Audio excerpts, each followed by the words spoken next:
Now then, with question 8, again, read the context of the question. We have two people, Jill and Alan. They're splitting some money in the ratio of 5 to 4. This question doesn't want to know how much both get. They're only interested in Jill, which is the first part of the ratio. The method is exactly the same as with the previous questions, but you need to make sure, especially if you end up working out both answers, which one Jill actually is. So the start of this would be the same. So we're going to need 9 equal parts. And we've got £270 to divide into those 9 parts. So each person is going to get £30. Sorry, each part is worth £30. Now Jill is the first part of the ratio, so Jill gets 5 lots of £30, which is £150.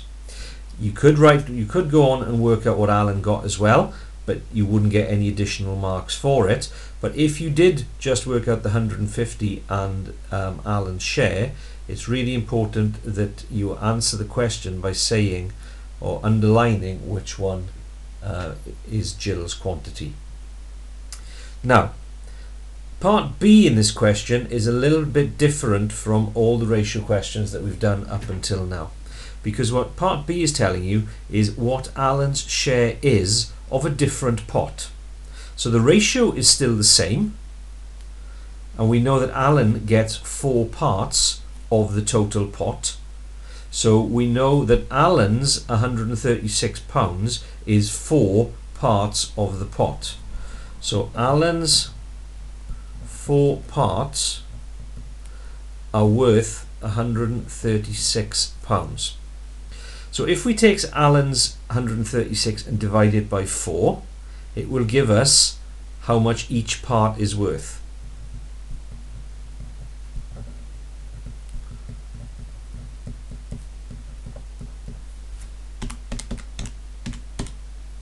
£34.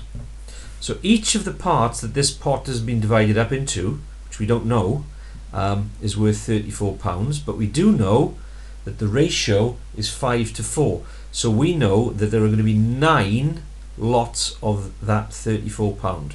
So the total pot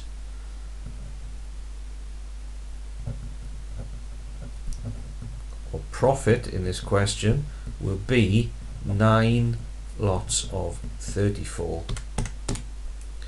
£306 they're sharing. So that's how they make this a little bit more difficult, a little bit more challenging, and a C grade question rather than a D grade question. Same idea with question 9.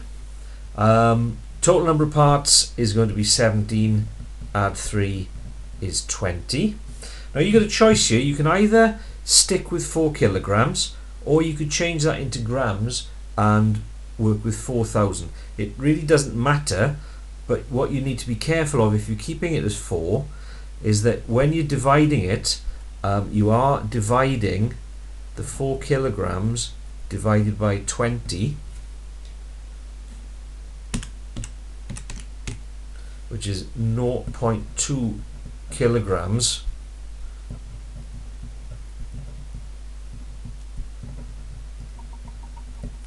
Okay, don't just assume it's the largest number divided by the smallest number.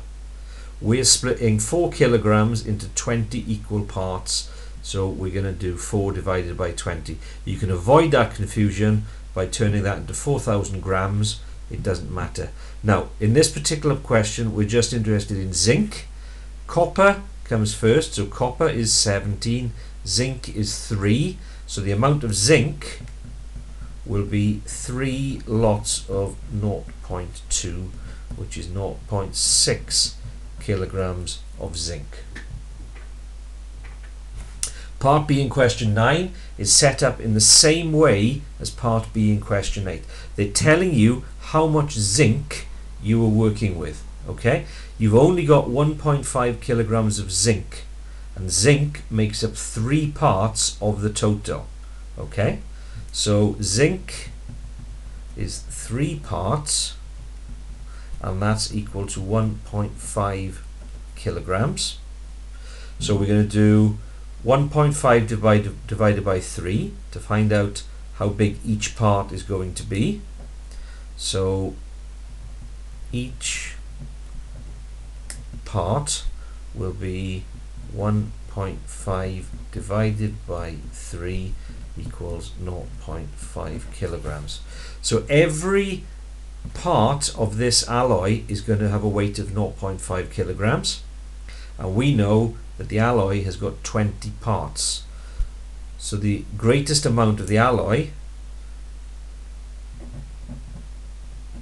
will be 20 lots of 0.5, which is going to be 10 kilograms.